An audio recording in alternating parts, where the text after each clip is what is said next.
Neighbor knocked on my door at 6:47 in the morning on a Wednesday, which she had never done in the 11 years we'd lived across the street from each other. I know it was 6:47 because I'd just checked my phone after hearing the knock, thinking it was a delivery. Margaret Chen doesn't knock on doors before 9 a.m. That's just who she is. So when I opened my front door and saw her standing on my porch in her garden coat with her hands folded in front of her, and that particular look on her face, the one that means she's been awake for hours deciding whether to say something, I knew before she opened her mouth that whatever she'd come to tell me was going to change things. "Harold," she said, "I need you to come inside my house. I need to show you something, and I need you to stay calm when I do. I want you to tell me in the comments where you're watching from and what time it is right now."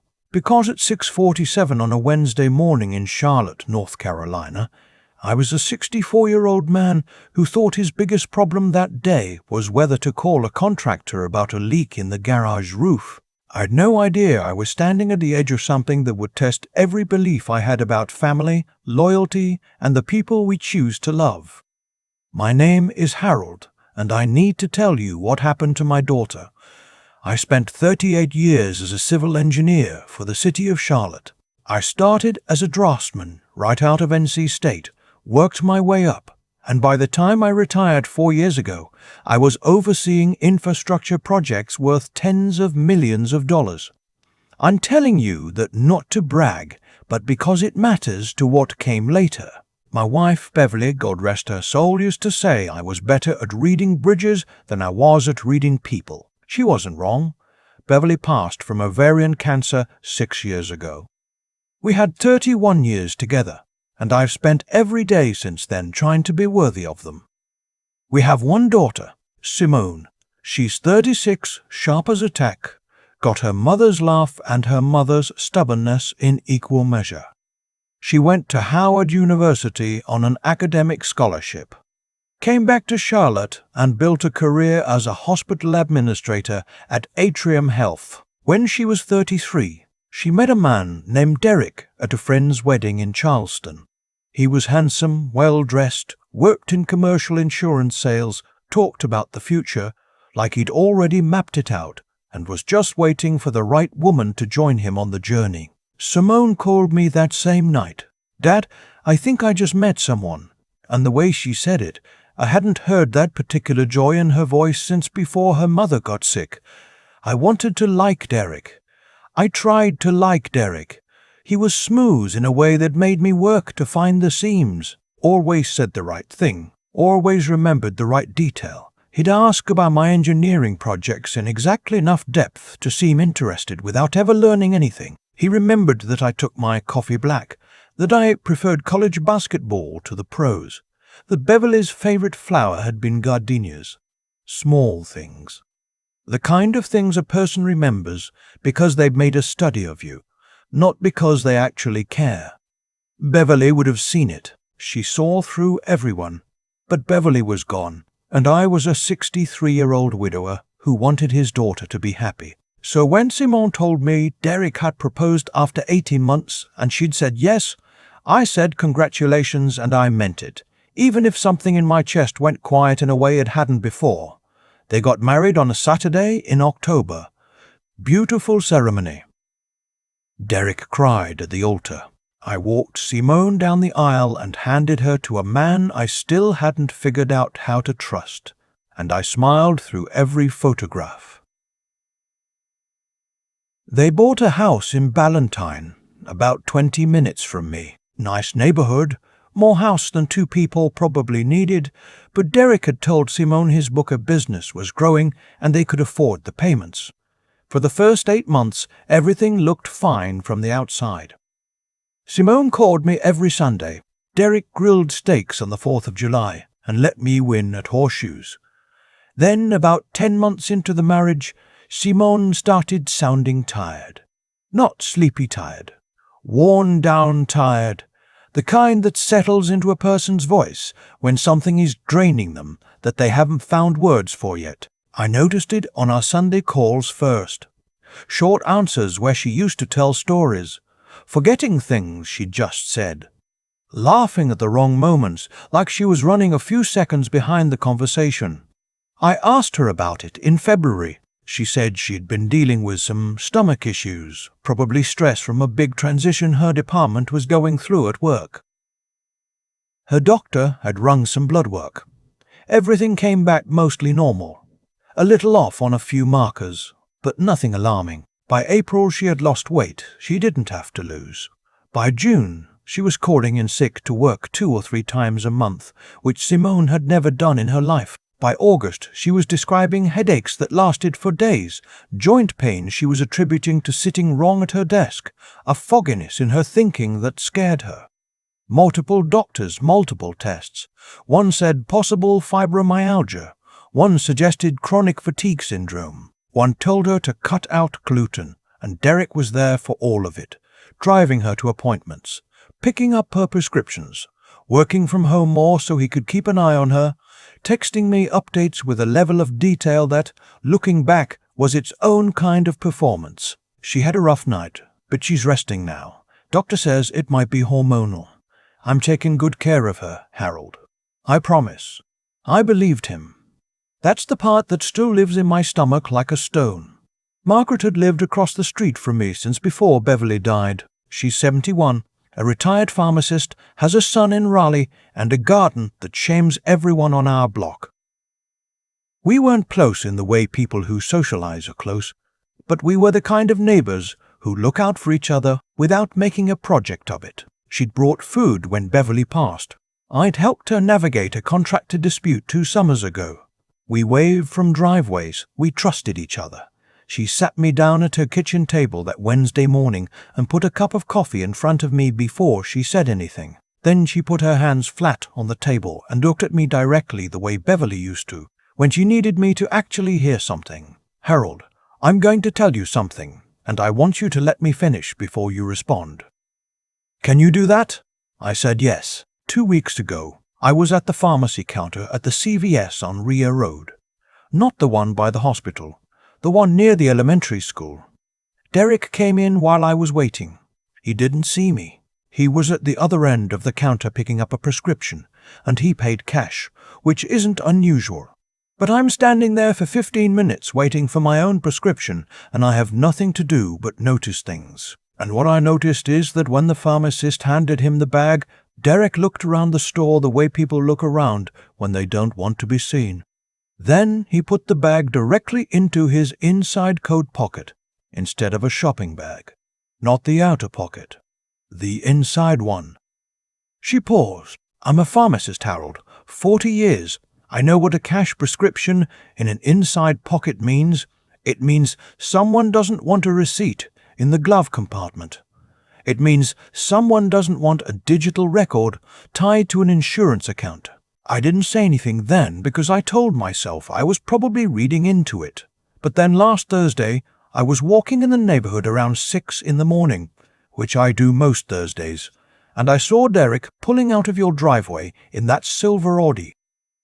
Before 6 a.m., and I know he parks in your driveway sometimes when he stays over to help us Simone, so that's not unusual.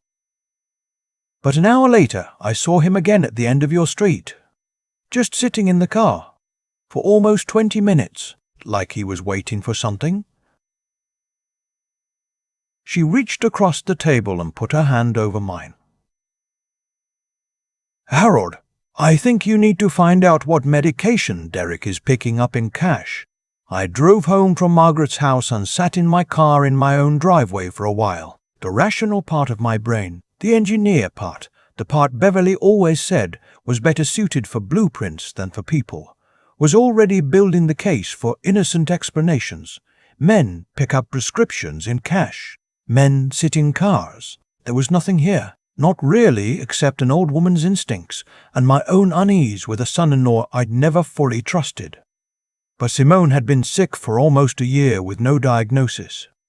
I called a man named Robert Kinsey that afternoon. Robert had retired from the FBI's Charlotte field office 3 years ago, after 27 years as a special agent. He and I had served on the same church deacon board for 6 years. He's the kind of man who listens more than he talks, which, in my experience, means he hears more than most people. I told him what Margaret had told me. I told him about Simone's illness. I told him about the timeline. He was quiet for a moment. Then he said, "Harold, I need you to listen to me carefully. I'm not saying this is what it is, but I need you to take your daughter to her doctor tomorrow and specifically request a heavy metal tox screen. Not a standard tox panel. Heavy metals specifically. Arsenic, thallium, antimony. Tell them you have reason to believe there may have been environmental exposure. Don't say anything else. Can you do that?" I said yes. I didn't sleep that night. I lay in the dark in the house Beverly and I had shared for 26 years, and I thought about Derek crying at the altar on a Saturday in October, and I tried to understand how a person does that, how a person manufactures that kind of feeling on command. I couldn't get there. I'm not built that way, and honestly, I'm grateful. Simone's doctor ordered the panel the next afternoon. The results came back in 72 hours. Her arsenic levels were nearly 6 times the upper threshold for safe exposure. The doctor called me directly because Simone had listed me as her emergency contact when the primary care office opened, and she was a patient there, before Derek was in the picture. The doctor used words like acute chronic exposure and prolonged ingestion and pattern inconsistent with environmental sources. The pattern, she said, was consistent with repeated deliberate exposure over a period of 8 to 10 months. I had to ask her to repeat that sentence. I called Robert from the parking lot of a Walgreens while a woman loaded groceries into a minivan 20 feet away, and the world went on being completely ordinary. Robert told me not to go home, not to call Simone, not to call Simone, not to confront Derek. He said he had a contact at the Charlotte-Mecklenburg Police Department, a detective named Sandra Okafor, who had handled 2 poisoning cases in the past 5 years. He said he'd make the call. The next morning, I sat in a conference room at the CMPD precinct on Tivola Road across from Detective Okafor, who was 44 years old, had close-cropped natural hair and reading glasses. She took on and off throughout our conversation, and who had a quality I can only describe as organized calm. She listened to everything without writing anything down. Then she put her glasses on the table and looked at me. "Mr. Harold, I want to be clear about where we are. The tox results give us cause to investigate. They don't give us cause to make an arrest. What we need is evidence of how the arsenic is being administered, where it's coming from, and who is administering it. That takes time, and it takes cooperation. I need to know right now whether you're willing to do something very difficult." I said, "Tell me what it is. I need you to act normal. I need Simone to act normal. I need Derek to have no reason to believe he's being watched, and I need to put a monitoring device in your daughter's home."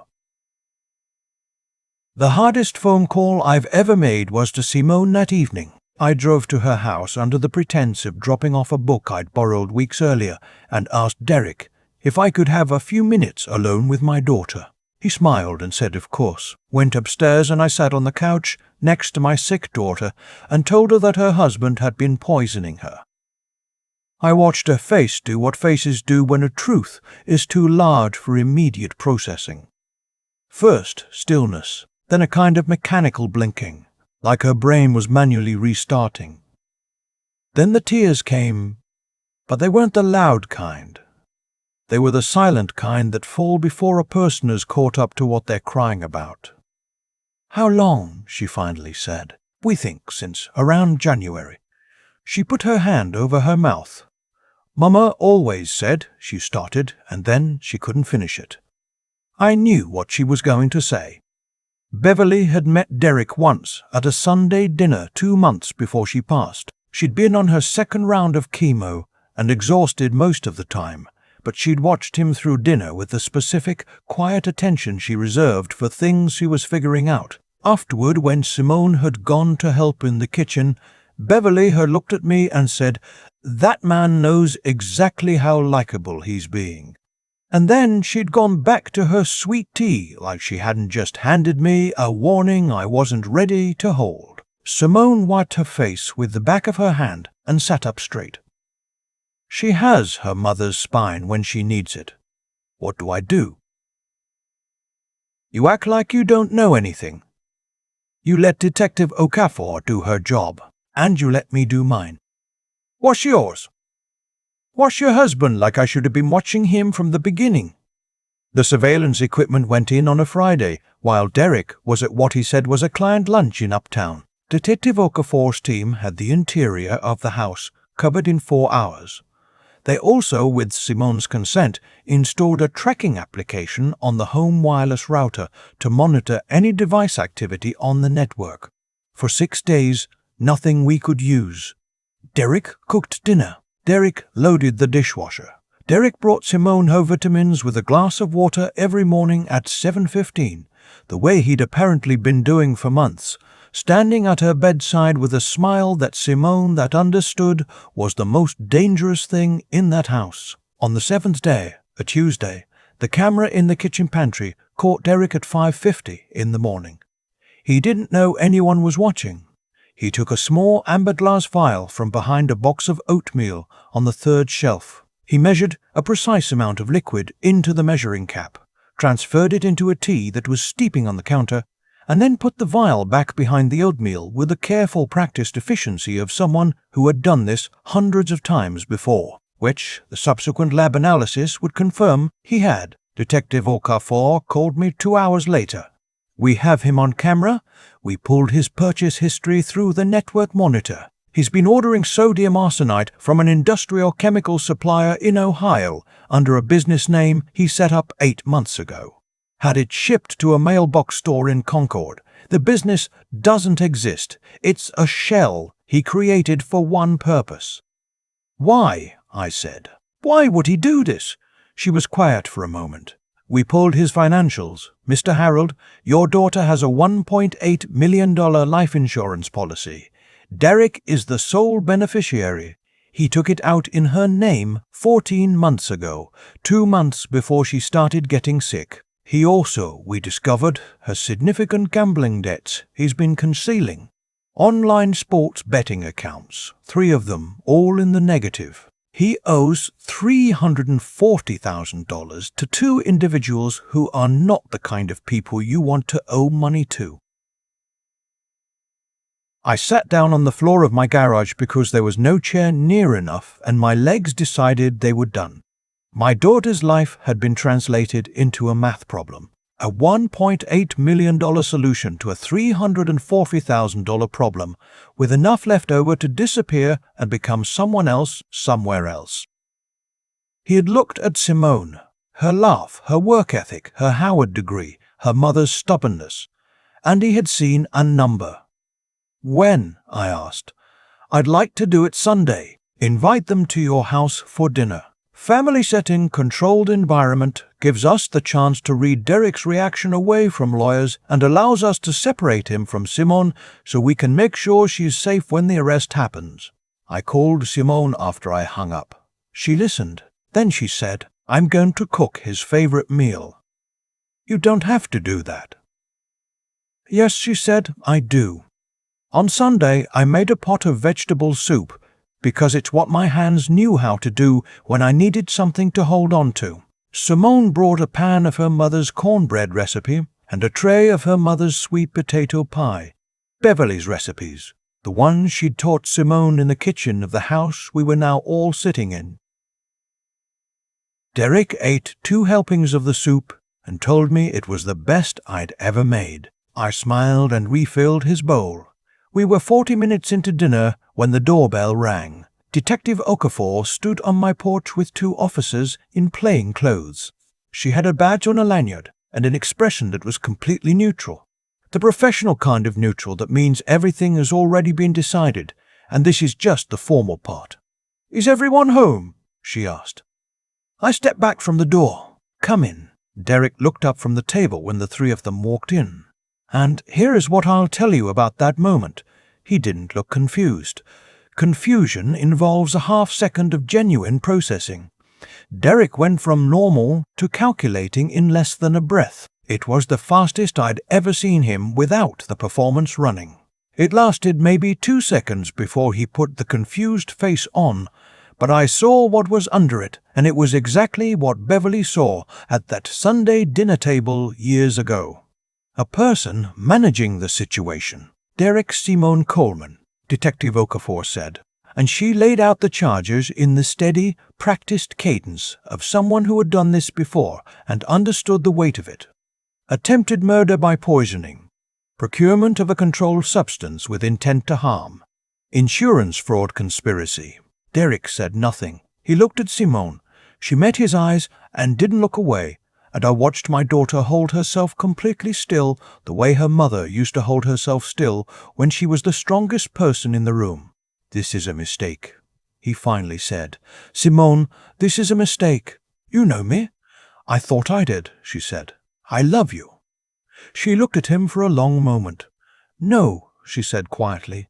"You loved what you planned to do with me. That's not the same thing." The officers had handcuffs on him before he said anything else. He didn't fight it. He went through the front door of my house, the house Beverly picked out, the house we raised our daughter in, the house where I'd served him soup 40 minutes earlier without looking back at either of us. The door closed. The neighborhood was quiet, the way it gets on Sunday evenings when most people are already inside. Simone stood up from the table and walked into the kitchen and stood at the sink for a minute with her back to me. Then she turned around. "Daddy," she said, "can you stay tonight?" "I was already planning on it," I said. "The treatment for chronic arsenic poisoning is not a fast process. Chelation therapy, dietary restrictions, close monitoring of kidney and liver function, and a patience that feels impossible when you are watching your daughter, who should be 36 and healthy and building the life she planned, move through her own house like she's still learning how much strength she has left." She took a leave of absence from Atrium Health. She moved back into her old bedroom in my house for 3 months, while the Ballantyne house was processed as a crime scene, and she and her attorney handled the beginnings of what would become a very thorough divorce filing. She didn't talk about Derek much in those early weeks. She talked about her mother. She'd go through Beverly's recipe box in the evenings, pulling cards out and putting them back, and sometimes she'd hold one and just read it. Beverly's handwriting, precise and slightly left-leaning, and I would leave her alone with that, because some things a daughter has to carry in her own way. The trial came 8 months later. The prosecution had everything they needed. 6 weeks of kitchen surveillance footage, 9 months of purchasing records under the shell company, the life insurance policy taken out 2 months before the poisoning began, the gambling debts as established motive, and testimony from a forensic toxicologist who explained to the jury, in language anyone could follow, how arsenic disrupts the body over time to mimic chronic illness while causing irreversible organ damage, if not caught. Derek's attorney tried to argue accidental contamination, suggested Simone might have been exposed through some deficiency in the house's water supply, implied there was no conclusive proof Derek had administered anything. The jury took 4 hours. 1 count of attempted murder, 1 count of administering poison with intent to cause serious bodily harm, 1 count of insurance fraud conspiracy. The judge sentenced Derek to 22 years in state prison, eligible for parole after serving 85% of the sentence under North Carolina law. He showed no visible reaction when the verdict was read. He stood with the same controlled stillness I'd watched him use at the dinner table, at the arrest, at every moment where a real person would have broken open. Whatever Derek is, whatever he contains, it doesn't break the way the rest of us break. I'm not sure that's better. Simone filed for divorce the same week as the sentencing. The life insurance policy was voided by the court. Derek's gambling debts became his problem entirely. Simone kept the house in Ballantyne, sold it 4 months later, and used part of the proceeds to set up a small scholarship in her mother's name at Beverly's alma mater, Bennett College in Greensboro. When she told me about it, she was sitting in my kitchen eating cereal, which is what she eats when she's happy and doesn't want to make a production of being happy. Just a woman in her 30s eating cereal and telling her father about a decision that was entirely her own. And I had to look out the window for a moment, because the light was bothering me. Recovery from something like this doesn't announce itself. It doesn't arrive in a moment you can point to. It accumulates in small things. Simone went back to work in January. She called me more than she used to, not out of need, but out of choice, which is a different thing entirely. She started running in the mornings, short distances at first, working up. She replanted Beverly's gardenia bush in her new apartment's small patio plot, and the thing bloomed by April, which Simone texted me about with 3 exclamation points at 7 in the morning, like it was the best news she'd heard all year. Maybe it was. Margaret brought over a sweet potato pie last Thanksgiving. We sat on my porch for a while after dinner, and she asked about Simone. The way she's asked about Simone every few weeks since that Wednesday morning she knocked on my door. I told her Simone was better. Better than before, actually, that sometimes something breaking a person open leaves more room for certain kinds of light. Margaret said that sounded like something Beverly would have said. I told her Beverly probably said it first. She said most of the best things first. Here is what I know now, that I didn't know enough to act on before. A person can tell you everything you want to hear and nothing you need to know, and there's often no way to tell the difference until you start looking at what they do when they think the room is empty. Derek was careful about money in a way that looked like responsibility. He was attentive in a way that looked like love. He was thorough in a way that looked like devotion. None of that was wrong, exactly. It was just that every one of those qualities was being applied in a direction none of us were looking. My daughter told me something after the trial. She said that the strangest part wasn't discovering what Derek had done. The strangest part was remembering all the moments she'd felt something was off and talked herself out of the feeling. A hesitation he had when she asked about their finances. The way he always wanted to be the one to bring her vitamins, always insisted even when she said she could get them herself. Small friction she'd smoothed over because she loved him and because she'd decided her instincts were the problem. They were not the problem. I'm asking you to hear this, whatever situation you're in, whoever you're thinking about right now. The feeling that something is wrong is not a character flaw. It's not jealousy or paranoia or being difficult. It's information. Your body collects what your conscious mind is too busy or too hopeful to process, and then it tries to send the report up the chain of command. Don't throw it away. Don't file it under probably nothing. Sit with it. Follow the thread. Talk to someone you trust. Margaret Chen knocked on my door at 6:47 on a Wednesday morning because she paid attention and because she trusted what she saw. Because she'd spent 40 years as a pharmacist, watching people carefully, and she extended that attention to the street she lived on and the neighbors she'd chosen, in her quiet way, to care about. A retired woman with a gardening coat, and no dramatic revelations, just eyes that stayed open, and a willingness to say the uncomfortable thing. She saved my daughter's life. I think about that every time I see her in her garden, which is most mornings, because I look now. I pay attention now. I've learned maybe 20 years later than I should have, that love isn't only a feeling, it's a practice. It's noticing. It's showing up at a door at 6:47 in the morning with something hard to say and saying it anyway. Simone is sitting in my living room right now as I record this, reading the novel and eating those crackers with peanut butter she's eaten since she was 7 years old. She looks like herself again. More than herself, actually. Like a version of herself that went through something and came out knowing things she didn't know before. Beverly would be so proud of her. She always was. Now I want to hear from you. Have you ever had a feeling that something was wrong with someone your family trusted, and you either listened to it or you didn't? Either way, tell me what happened, because someone watching this right now might need to hear exactly your story. Share it in the comments. If this meant something to you, please hit subscribe for Voices of Uncle Samuel. Share this with someone who has a daughter, who has a son, who has a person they love that they'd do anything to protect. And remember what I've learned the hard way. You cannot know what's in a person's heart, but you can know what's in their hands. Watch what people do when they think no one is looking. That's where the truth lives. Take care of yourself. Take care of the people who take care of you. And don't you ever stop listening to that feeling in your gut that something isn't right. It's smarter than you think. I've had a long time now to sit with everything that happened, and the thing I keep coming back to isn't Derek.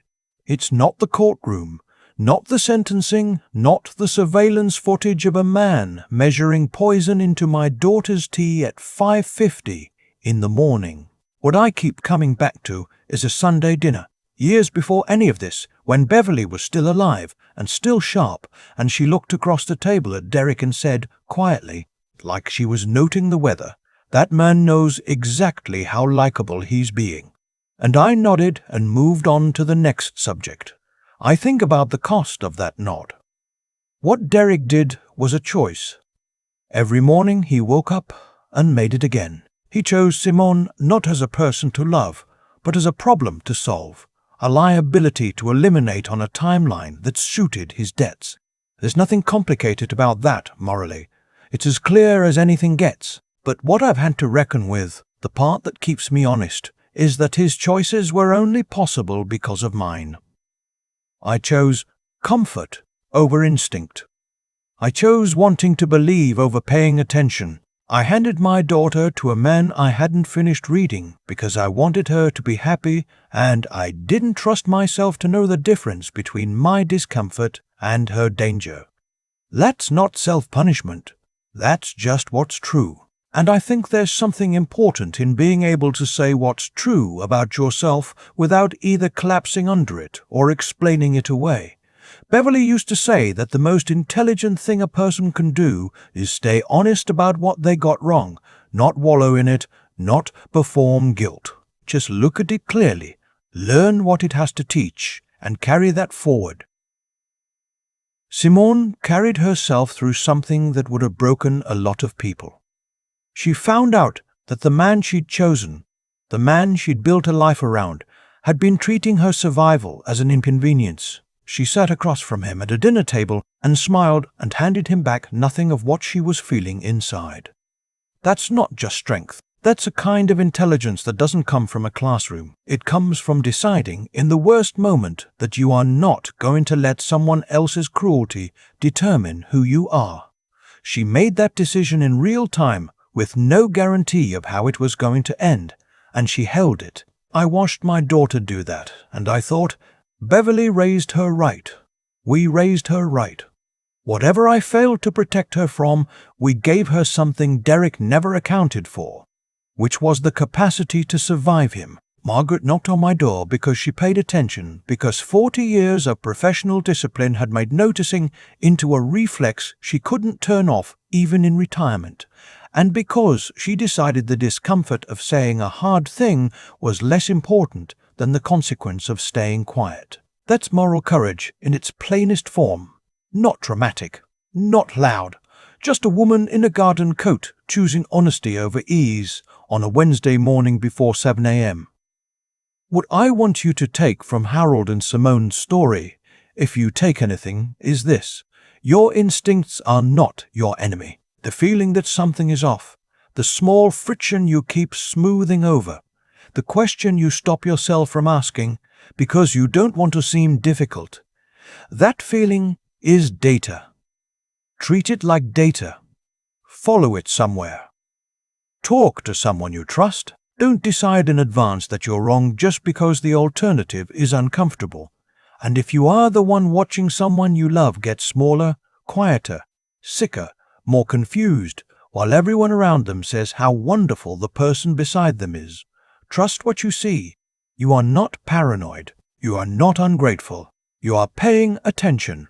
And paying attention, done consistently and honestly, is one of the most loving things one human being can do for another. Simone is planting gardenias this spring. She texts me pictures of the progress, like I need daily updates on a flower. I write back every single time.